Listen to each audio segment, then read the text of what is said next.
Plastic कैरी bag के इस्तेमाल पर पाबंदी लगाई गई है। इसके बावजूद शहर में खुलेआम प्लास्टिक की कैरी बैग का बड़े पैमाने पर इस्तेमाल किया जा रहा है। इस मामले में नांदेड़ म्युनिसिपल कॉर्पोरेशन की जानिब से अब सख्त रवैया अपनाते हुए शहर के मुख्तलिफ बाजारों में जगह जगह छापे मारे जा रहे हैं और प्लास्टिक के कैरी बैग का इस्तेमाल करने वाले दुकानदारों के खिलाफ जुर्माना आयद किया जा रहा है। इसी सिलसिले में गुज़िश्ता रोज श्रीनगर, वर्कशॉप, इन इलाकों में जगह जगह दुकानों पर छापे मारे गए और प्लास्टिक कैरी बैग जब्ती के साथ साथ मुताल्लिका दुकानदारों से जुर्माना वसूल किया गया। ये सारी कार्रवाई म्युनिसिपल कॉर्पोरेशन के डिप्टी कमिश्नर राजेश चौहान की क़यादत में की जा रही है। कॉर्पोरेशन के वफद में पॉल्यूशन कंट्रोल बोर्ड के लोग भी शामिल हो गए हैं। आमतौर पर पॉल्यूशन कंट्रोल बोर्ड के लोग म्युनिसिपल कॉर्पोरेशन अफसरान के साथ इस तरह से मुश्तरका कार्रवाई नहीं करते, लेकिन ऐन दिवाली का सीजन देखकर ये दोनों महकमों के अफसरान एक साथ छापामार कार्रवाई कर रहे हैं। पॉल्यूशन कंट्रोल बोर्ड के नुमाइंदों का कहना है कि प्लास्टिक कैरी बैग की वजह से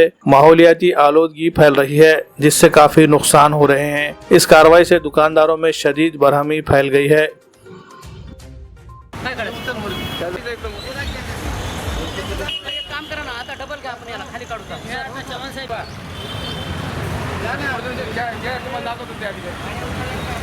पंच्याहत्तर MM जे खालचे आहे त्यांचे सगळे आम्ही जप्ती करू लागले। प्रत्येक दुकानावर चेक करून आमची दंडात्मक कारवाई चालू आहे। सध्या आतापर्यंत आम्ही 50,000चा वर दंड फाडलेला आहे आणि काही प्लास्टिक बी जप्ती केलेली आहे।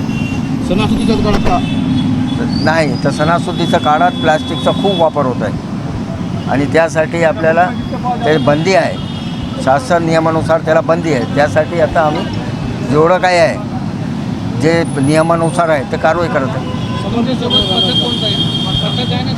आमच्यासोबत आमचे 2 झोनचे पथक आहे आणि सगळ्या झोनचे SI लोक आहेत हां आणि पॉल्यूशनचे लोक आहे, पॉल्यूशन अधिकारी आहेत त्यांचे पॉल्यूशनचे आणि सगळे मिळून आम्ही सांगत आहे की बाबा जे प्लास्टिकवर बंदी आहे ते वापरू नका का आणि तुम्ही वापरले आणखीन कारवाई होईल।